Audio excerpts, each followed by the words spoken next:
আচ্ছা, আমি সবাইকে গুড মর্নিং। আমি তোমাদের হয়তো এক দুটো দিন একটু খুব ব্যস্ততার মধ্যে আছো সবাই, তোমাদের এক দুটো দিন একটু দেরি করিয়ে দিলাম। আজকে 25/7/2020 আমরা শুরু করতে চলেছি অধ্যায় 19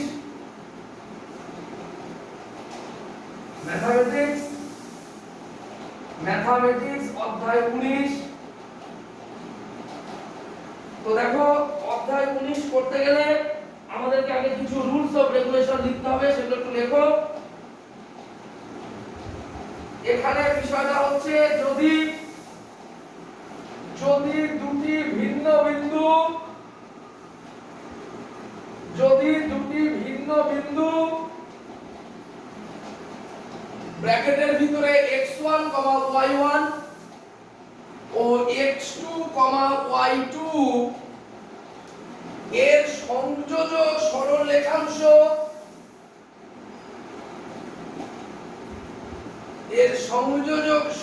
রেখাংশ যদি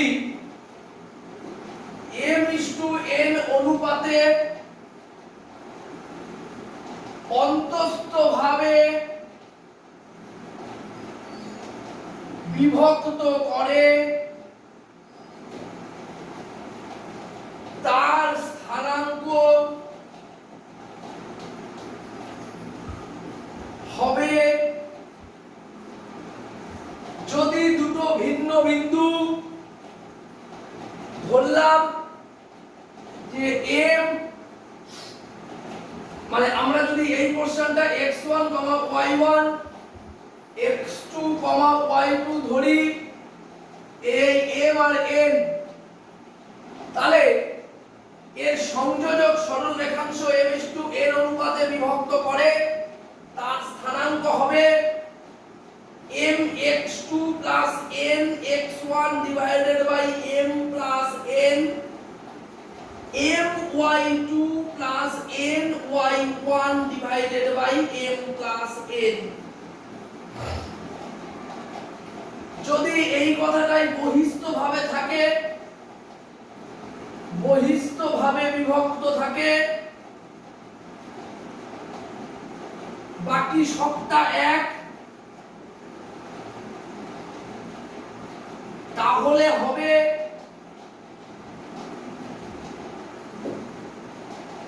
খুব সহজ, mx2 minus nx1 divided by m minus n, my2 minus ny1 divided by m minus n। যদি দুটি ভিন্ন বিন্দু x1, y1 ও x2, y2 এর সংযোজক সরল রেখাংশ m:n অনুপাতে অন্তস্থভাবে বিভক্ত করে, তার স্থানাঙ্ক হবে mx2 nx1 divided by m plus n, my2 ny1 divided by m plus n। যদি বহিস্থভাবে বিভক্ত করে তাহলে তার স্থানাঙ্ক হবে mx2 nx1 divided by m minus n, my2 ny1 divided by m minus n। তোমরা বিশদভাবে ঘাবড়িও না, এভাবেই আমাদের চলতে থাকবে, আমরা ঠিক শেষের মুহূর্তে চলে যাব। এবার মধ্যবিন্দুর স্থানাঙ্ক কিভাবে বের করতে হয়? মধ্যবিন্দুর স্থানাঙ্ক, তাহলে মধ্যবিন্দুর স্থানাঙ্কটা হচ্ছে, মধ্যবিন্দুর স্থানাঙ্ক বের করার ফর্মুলাটা কি? তাহলে মধ্যবিন্দুর স্থানাঙ্ক কি করে বের করতে হবে? x1 plus x2 divided by 2, y1 plus y2 divided by 2, এটা হচ্ছে মধ্যবিন্দু স্থানাঙ্কের সমীকরণ। x1 plus x2 divided by 2, y1 plus y2 divided by 2, এটা হচ্ছে মধ্যবিন্দু স্থানাঙ্ক, এইভাবে বের করতে হয়। তাহলে আমরা ভিউয়ার্স প্রথম অঙ্কটায় চলে যাব। বলছে 6, -14 এবং -8, 10 3:4 অনুপাতে অন্তস্থভাবে বিভক্ত করলে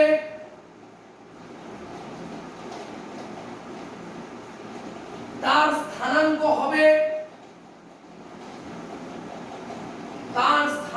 হবে x1 y1 x2 y2। তাহলে এটা m এটা n।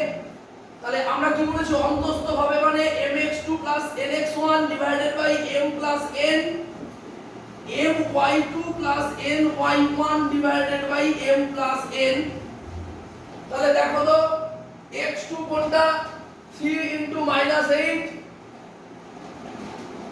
প্লাস n মানে কত 4 * x1 মানে কত 6 ডিভাইডেড বাই 3 প্লাস 4 m মানে কত 3 y2 মানে কত 10 n মানে কত 4 y1 মানে কত -14 ডিভাইডেড বাই কত হচ্ছে 7 মানে 3 প্লাস 4 আর কি সে তোমাদের সুবিধার্থে তোমরা লিখে নিতে পারো।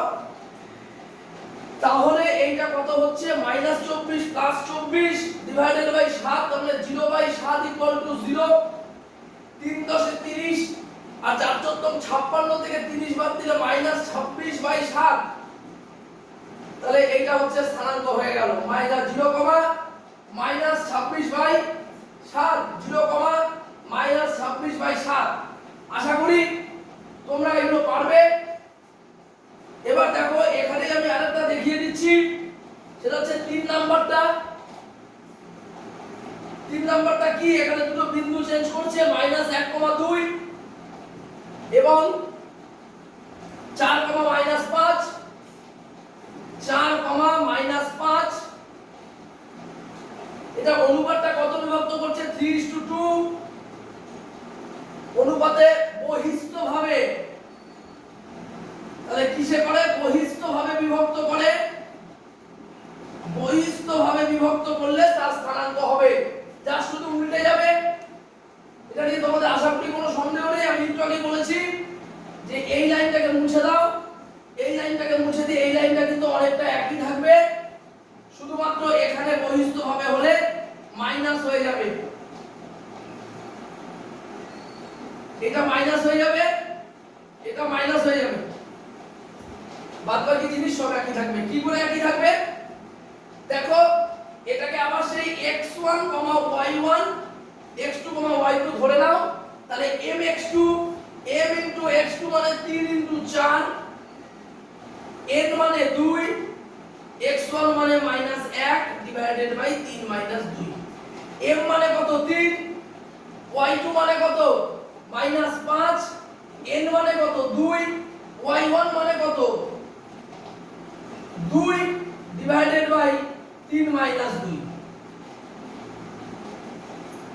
তাহলে n মানে কত 2 y1 মানে কত 2 m মানে কত 3 y2 মানে কত -5।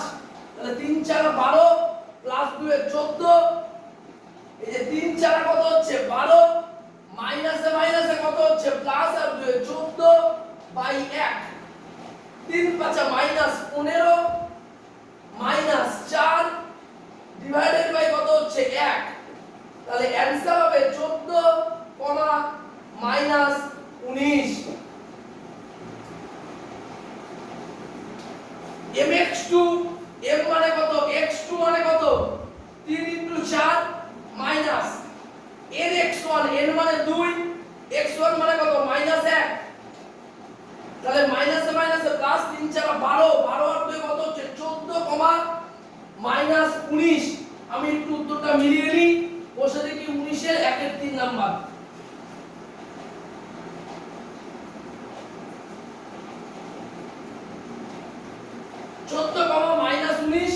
একদম সঠিক অ্যানসার। তাহলে দেখো 2 নাম্বারটা আর 4 নাম্বারটা তোমাদের এইচডব্লিউ থাকলো, তোমরা হোমওয়ার্ক গ্রুপে পাঠিয়ে দেবে, চ্যানেলটাকে সাবস্ক্রাইব করবে এবং প্রচুর প্রচুর শেয়ার করবে এবং বেল আইকনে প্রেস করে দেবে, সাবস্ক্রাইব বাটনটা টিপে রাখবে। তাহলে আপডেট যে ভিডিওগুলো প্রত্যেকদিন যাবে তোমরা সবাই পেয়ে যাবে। প্রচুর পরিমাণে শেয়ার করবে এই লকডাউন পিরিয়ডে, তাহলে ভিডিওটা করা সার্থক হবে। এই অঙ্কগুলো জাস্ট এইভাবে করতে হয়।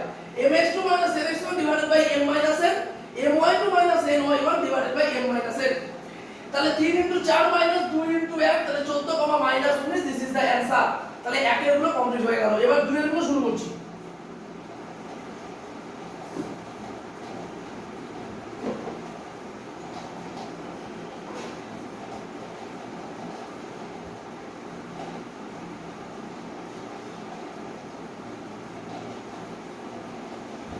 বলছে নিচের প্রত্যেক বিন্দুর সংযোজক সরলরেখাংশগুলির মধ্যবিন্দু স্থানাঙ্ক। তাহলে 5, 4 এবং 3, -4 বিন্দুগুলির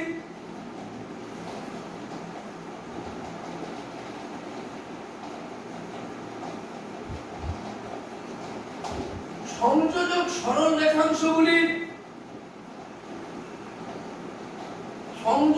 সরলরেখাংশগুলির মধ্যবিন্দুর স্থানাঙ্ক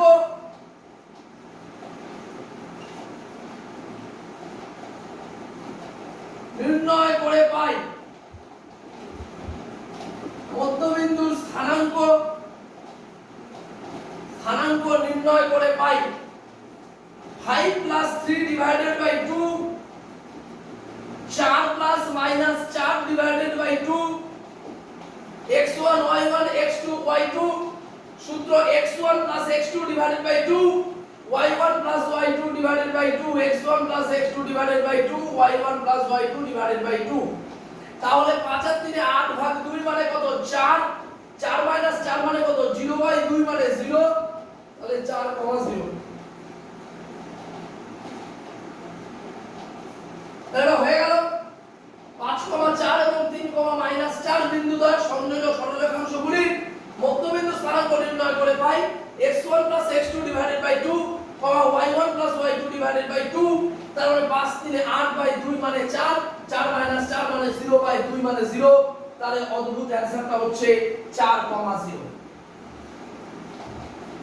এত এবং এত বিন্দুগুলির সংযোজক সরলরেখাংশগুলির মধ্যবিন্দু স্থানাঙ্ক নির্ণয় করে পাই 5, 3/2 ও 4, 4 plus minus 4 divided by 2।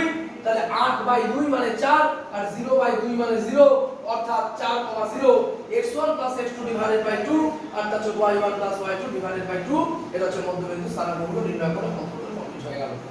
2 number complete হয়ে গেল। 2 এর 2 বাড়ির কাজ থাকবে।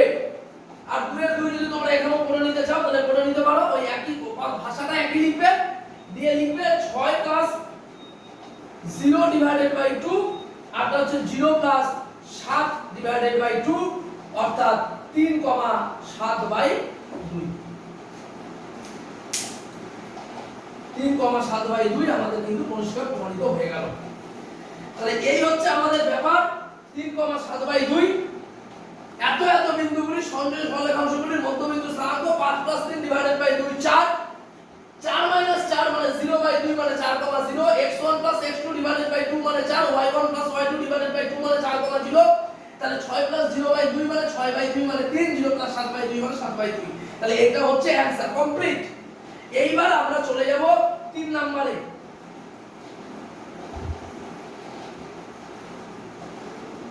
লেখাগুলো তোমরা একটু লিখে নিও।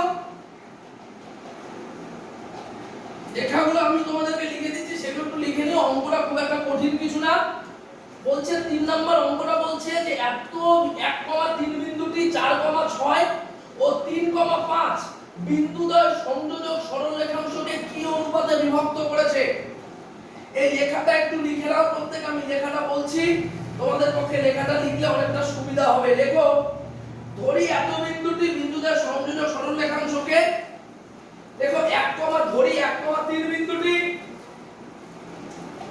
ধরি 1,3 বিন্দুটি 4, 6 ও 3, 5 বিন্দুদ্বয়ের সংযোজক সরলরেখাংশকে, বিন্দুদ্বয়ের সংযোজক সরলরেখাংশকে, বিন্দুদ্বয়ের সংযোজক সরলরেখাংশকে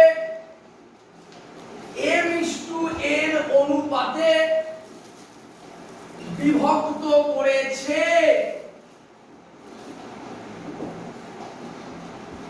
বিন্দুটির স্থানাঙ্ক স্থানাঙ্ক mx2 plus nx1 divided by m plus n, তাহলে 3m plus 4n divided by m plus n, 5m plus 6n divided by m plus n। তাহলে দেখো 3m plus 4n divided by m plus n, 5m plus 6n divided by m plus n, তাহলে কোন দুটোকে x1 y1 x2 y2 আর বিন্দুদ্বয় সংযোগ সরলরেখা এই যে mx2, তাহলে mx2 কোনটা, এই দেখো 3m 4n divided by m plus n, 5m plus 6n divided by m plus n। তাহলে এবার শর্তানুসারে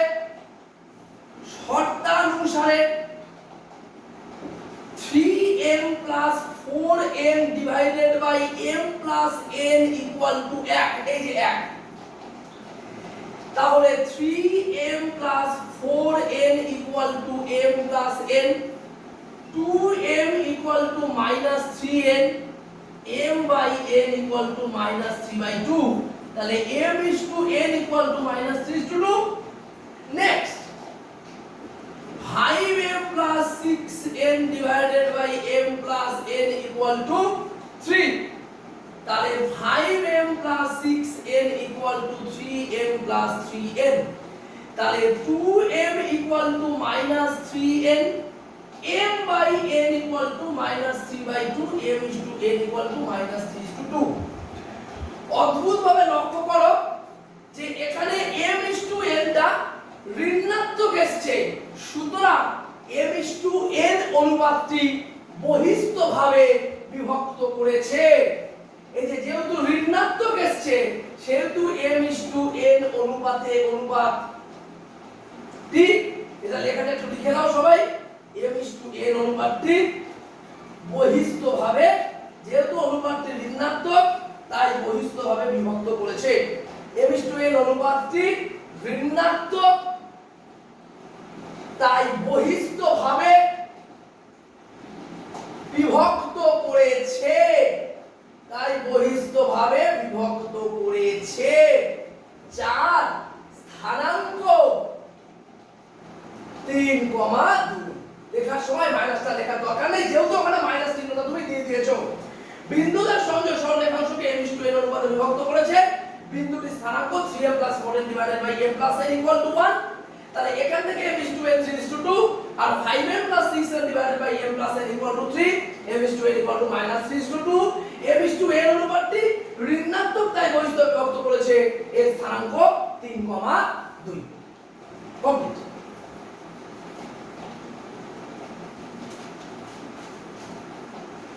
আমরা 4 নাম্বার অঙ্কটায় যাব।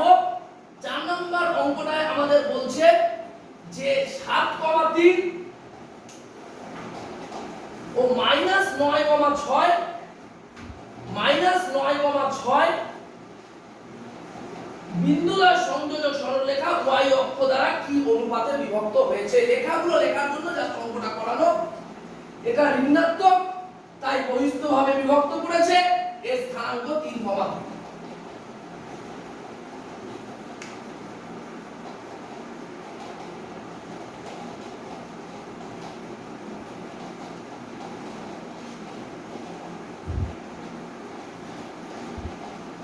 আমি একটু উত্তরটা দেখে নিচ্ছি।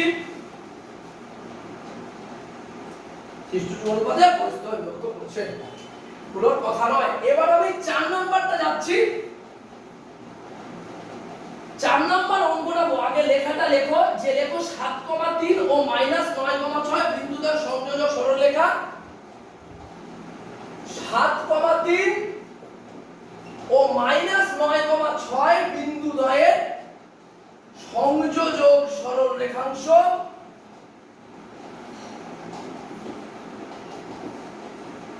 y অক্ষ দ্বারা p বিন্দুতে m is to n অনুপাতে বিভক্ত করেছে।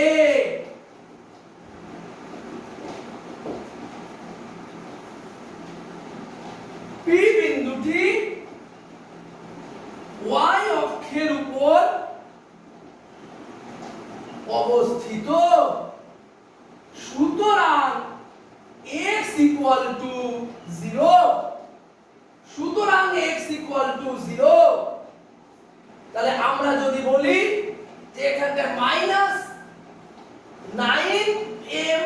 7n divided by m plus n, 6m plus 3n divided by m plus n। তাহলে শর্তানুসারে আমি কি বলতে পারি, এটা x x, তাহলে এটা ইকুয়াল টু 0। সুতরাং শর্তানুসারে 9m plus 7n divided by m plus n equal to 0, 9m plus 7n 0, minus 9m minus 7n, তাহলে মাইনাস মাইনাস কেটে গেল, m by n equal to 7/9, m is to n equal to 7:9। y অক্ষ দ্বারা 7:9 অনুপাতে অন্তস্থভাবে বিভক্ত হয়েছে। 7:9 অনুপাতে অন্তস্থভাবে বিভক্ত হয়েছে, অন্তস্থভাবে বিভক্ত হয়েছে। কেন? অনুপাতের মানটা প্লাসে, তাই অন্তস্থভাবে। অনুপাতের মানটা যদি মাইনাসে থাকতো তাহলে পরিস্থভাবে বিভক্ত হয়েছে। আমরা এবার চলে যাচ্ছি 5 নম্বর অঙ্ক।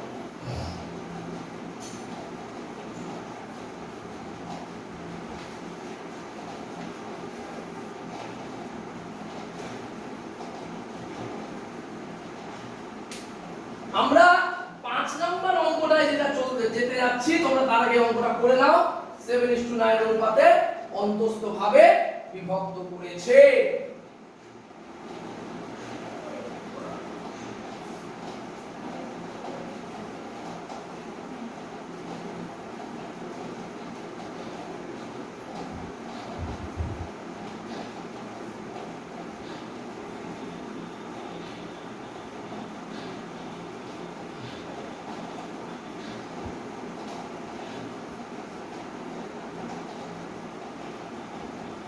আমরা দেখো, আমরা এবার সবাই 5 নম্বর অঙ্কটায় যাচ্ছি। প্রমাণ করি এত এত বিন্দুগুলি পরস্পর যুক্ত করলে একটি সামান্তরিক গঠিত হয়। 5 নম্বর অঙ্কটা তাহলে ধরি, দেখো 11 নম্বর প্রয়োগের মতো ধরি a ইকুয়াল টু, a হচ্ছে 7,3, b হচ্ছে 9,6, a ইকুয়াল টু লিখতে পারো, আমাদের কোনো সমস্যা নেই, b ইকুয়াল টু দিতে পারি, কমা c ইকুয়াল টু 10,12 লিখতে পারি, c ইকুয়াল টু 10,12, আর d ইকুয়াল টু আমরা লিখতে পারি 8,9। বিন্দুগুলি কার্তেজীয় স্থলে বসিয়ে দেখছি, বিন্দুগুলি কার্তেজীয় স্থলে বসিয়ে দেখছি, মানে তলে আর কি বসিয়ে দেখছি, ABCD একটি চতুর্ভুজ তৈরি হচ্ছে। ABCD একটি চতুর্ভুজ তৈরি হয়েছে। কার্তেজীয় স্থল মানে কি, XY স্থলকে কার্তেজীয় স্থল বলে, টেনশনের কিছু নেই। এবার দেখো, সবসময় মনে রাখবে চতুর্ভুজের দুটো কর্ণ হচ্ছে, তাহলে AC কর্ণের মধ্যবিন্দুর স্থানাঙ্ক বের করো। যদি দুটো স্থানাঙ্ক AC এবং BD স্থানাঙ্কদ্বয় যদি মিলে যায় তাহলে একটা সামান্তরিক, তাছাড়া সামান্তরিক নয়। তাহলে AC কর্ণের মধ্যবিন্দুর স্থানাঙ্ক, AC কর্ণের মধ্যবিন্দুর স্থানাঙ্ক কি করে বার করব? AC তাহলে 7 + 10 ডিভাইডেড বাই 2, 7 + 10 ডিভাইডেড বাই 2 এবং 3 + 12 ডিভাইডেড বাই 2। তাহলে আমার কত হচ্ছে 17/2, 15/2, 2 কেটে গেলে 17,15। এবার BD কর্ণের মধ্যবিন্দুর স্থানাঙ্ক লেখার দরকার নেই, BD কর্ণের মধ্যবিন্দুর স্থানাঙ্ক 9 + 8 ডিভাইডেড বাই 2, 6 + 9 ডিভাইডেড বাই 2, 17/2, 15/2, তাহলে অ্যানসার 17,15। তাহলে দেখো AC = BD হচ্ছে কিনা, তাহলে AC ও যা BD ও তাই, AC ও BD কর্ণদ্বয় উপরে লেখো, AC ও BD কর্ণদ্বয়, এখানে নিচে জায়গা দিয়ে লিখতে পারলাম না, AC ও BD কর্ণদ্বয় পরস্পরকে সমদ্বিখণ্ডিত করেছে, পরস্পরকে সমদ্বিখণ্ডিত করেছে, সমদ্বির খণ্ডিত করেছে এবিসিডি একটা কি সামান্তরিক এবিসিডি একটি সামান্তরিক আমি কি বলেছিলাম যদি এসি কর্ণ আর বিডি কর্ণের মাপ দুটো মিলে যায় তাহলে এরা কিন্তু অবশ্যই সামান্তরিক হবে বিন্দুগুলি কার্তেজীয় স্থলে বসিয়ে দেখছি এবিসিডি চতুর্ভুজ তৈরি হয়েছে তাহলে এসি কর্ণের মধ্যবিন্দুর স্থানাঙ্ক 7,10 divided by 2 3,12 divided by 2 17/2 15/2 9 + 8 divided by 2 আর একটা হচ্ছে 6 + 9 ডিভাইডেড বাই 2 17,15 তাহলে এসি ও বিডি কর্ণদ্বয় পরস্পরকে সমদ্বিখণ্ডিত করেছে এবিসিডি একটি সামান্তরিক কমপ্লিট হয়ে গেল 5 নম্বর নেক্সট 6 নম্বর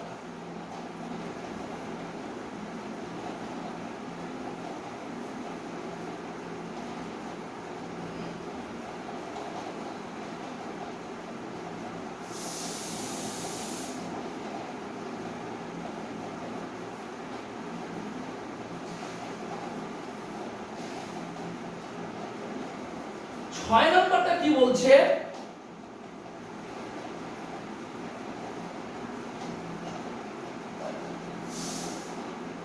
দেখো বলছে আবার সে একই রেখো বিন্দুগুলি পরস্পর যোগ করলে একটি এবিসিডি সামান্তরিক তৈরি হয়েছে দেখো আবার একই জিনিসটা দেখো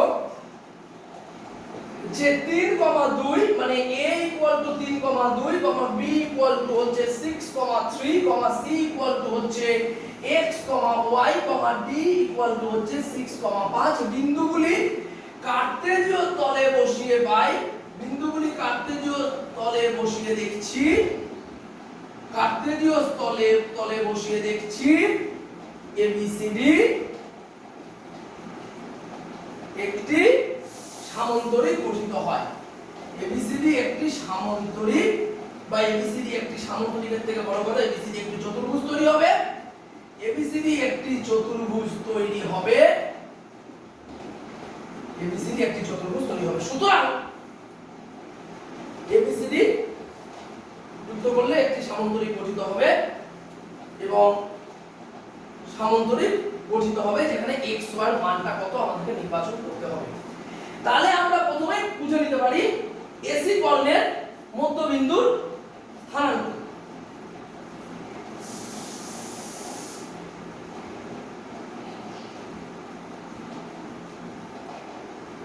এবার দেখো এসি এর মধ্যবিন্দুর স্থানাঙ্ক এসি এর মধ্যবিন্দুর স্থানাঙ্ক a আর c তাহলে 3 + x divided by 2 3 + x divided by 2 2 + y divided by 2 আবার বিডি কর্ণের মধ্যবিন্দুর স্থানাঙ্ক হচ্ছে 6 + 6 divided by 2 6 + 6 divided by 2 3 + 5 divided by 2 তাহলে 6 6 12 6 2 12 5 3 8 9 4 2 8 6,4 এসি ও বিডি কর্ণদ্বয় পরস্পরকে সমদ্বিখণ্ডিত করেছে এসি ও বিডি কর্ণদ্বয় পরস্পরকে সমদ্বিখণ্ডিত করায় পরস্পরকে সমদ্বিখণ্ডিত করেছে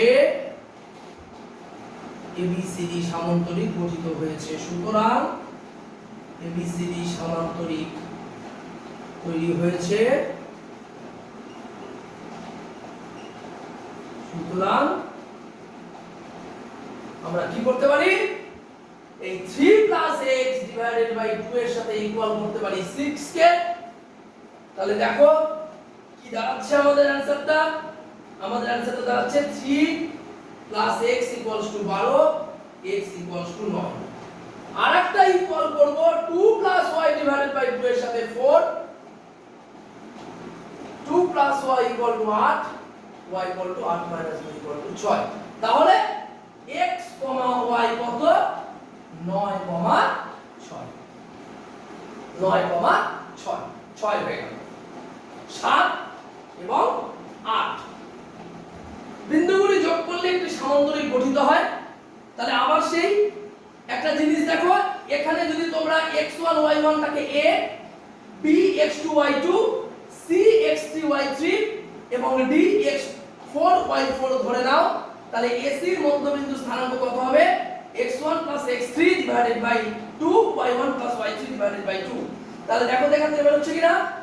এবার এসিবিডি, তাহলে এ থেকে সি মধ্যবিন্দু বের করলাম, বি আর ডি এর মধ্যবিন্দু বের করলাম, তাহলে দুটোই তো আমাদের ইকুয়ালি অটোমেটিক্যালি বেরিয়ে যাবে এবং অটোমেটিক্যালি এটা প্রমাণ করতে পারবে।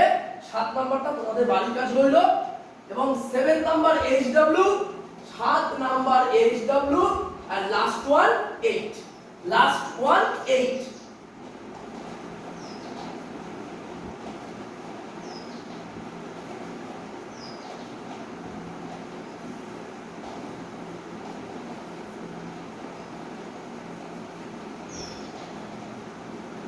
শুরু করো লাস্ট ওয়ান 8 নাম্বারটা শুরু করো।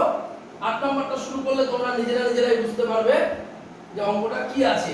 দেখো 8 নাম্বার অঙ্কটা আমাদেরকে কি বলে দিচ্ছে, এবিসি ত্রিভুজের এবিসি শীর্ষবিন্দুগুলি, দেখো 8 নাম্বারটা বলছে ত্রিভুজ এবিসি, ত্রিভুজ এবিসি এর এবিসি -1,3 -1,3 এ 1, -1 হচ্ছে বি আর সি হচ্ছে 5,1। এবার বলছে এডি মধ্যমার দৈর্ঘ্য নির্ণয় করো। তাহলে বিসি আছে, ডি হচ্ছে এটা, তাহলে এখান থেকে যেটা নামবে সেটা মধ্যমা। তাহলে বিসি এর মধ্যবিন্দু কি, ডি। তাহলে বিসি এর মধ্যবিন্দুটা কি হচ্ছে, তাহলে বিসি এর মধ্যবিন্দুটা হচ্ছে ডি। তাহলে ডি বিন্দুর স্থানাঙ্ক কত হচ্ছে, তাহলে ডি বিন্দুর স্থানাঙ্ক যদি আমরা বার করি তাহলে 1 + 5 ডিভাইডেড বাই 2 -1 + 1 ডিভাইডেড বাই 2 6/2 0/2 3,0। এবার যদি আমাকে বলে তাহলে ডি বিন্দুর স্থানাঙ্ক পেয়ে গেলাম 3,0, তাহলে এডি মধ্যমার ত্রিভুজটির তিনটির মধ্যমার দৈর্ঘ্য নির্ণয় করতে বলেনি, এখানে এডি মধ্যমার দৈর্ঘ্য নির্ণয় করতে বলেছে। তাহলে এডি মধ্যমার দৈর্ঘ্য ইকুয়াল টু, তাহলে এডি মধ্যমার দৈর্ঘ্য ইকুয়াল টু, তোমরা স্থানাঙ্ক জ্যামিতি 3 নাম্বার অধ্যায় পড়েছিলে, ওই x1 - x2 তার whole square plus y1 - y2 তার হোল স্কয়ার। সুতরাং 1 - 3 তার হোল স্কয়ার প্লাস 3 - 0 তার হোল স্কয়ার। তাহলে এখান থেকে -2 তার হোল স্কয়ার প্লাস 3 এর স্কয়ার, তার মানে হচ্ছে -2 মানে হচ্ছে -2টা আমরা কি হিসেবে পাবো, দেখো